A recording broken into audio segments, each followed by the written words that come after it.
Hello and welcome. Each week, we're covering events around campus and the city of Utica that affect our students and what you can expect in our community.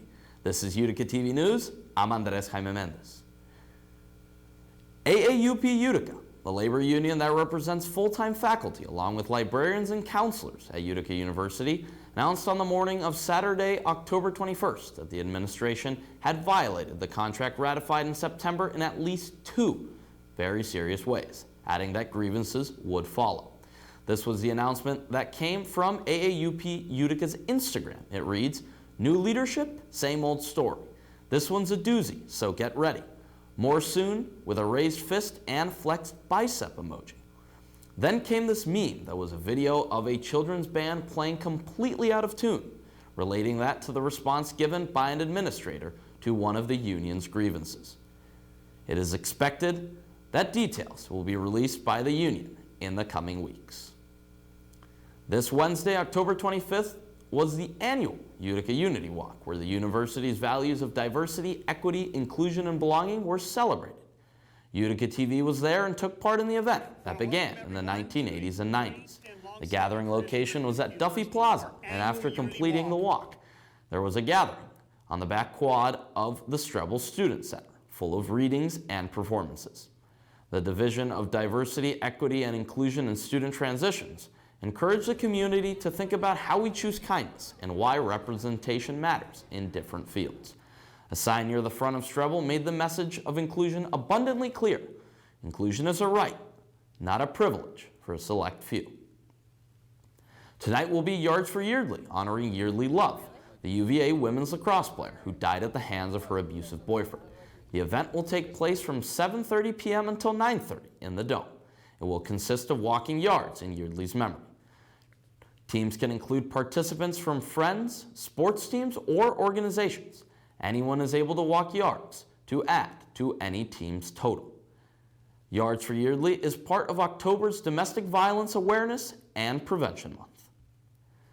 After an unexpected death that rocked the Utica University community last spring, the institution has built and dedicated a new space in honor of John Paul Rommel, known as JP, who passed away from a sudden illness last April. There was a ceremony to inaugurate the patio and pergola that was designed and built by Rommel's former classmates. A pergola is the structure shown here that forms a shaded sitting space beneath it. Also included in the patio area are a shed along with some Adirondack chairs in Rommel's name and memory.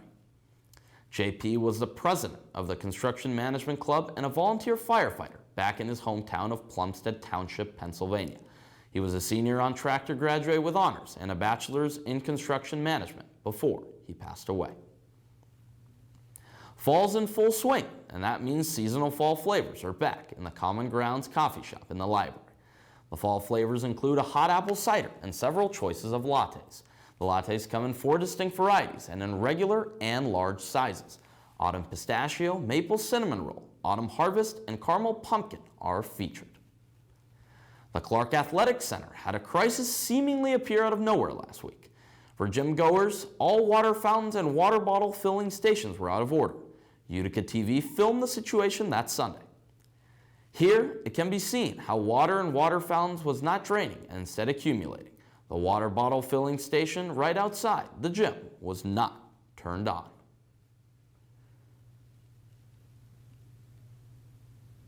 Utica University announced that those who have not completed their Vector LMS platform assignments will have a hold placed on their accounts, which will prevent spring class registration if said assignments are not completed by November 1st. This revelation shocked many, but was approved by the Dean of Students over the summer. Those with questions about the situation can reach out to Bethany Van Ben Schoten at bavanben@utica.edu. After years of construction, the $600 million Wynn Hospital in downtown finally had its grand opening.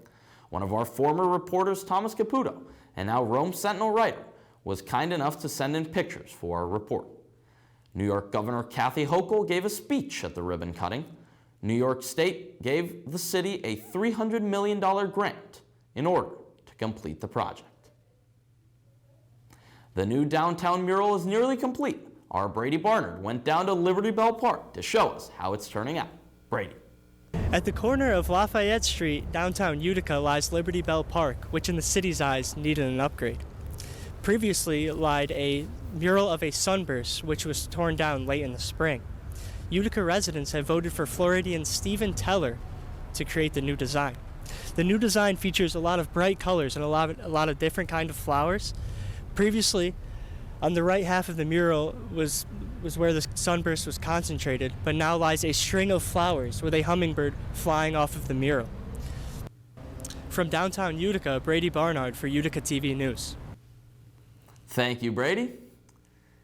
We have been following when Champlain Avenue would reopen for months and ease the delays that have affected students and Utica residents. Our Nico Leonard took a trip to Stewart Shops to explain what we can expect. Nico. Closure and limited access of a street essential to access to the rest of the city has been closed down since last spring, leaving many frustrated. The leveling of the asphalt and the sidewalks and the grass are done.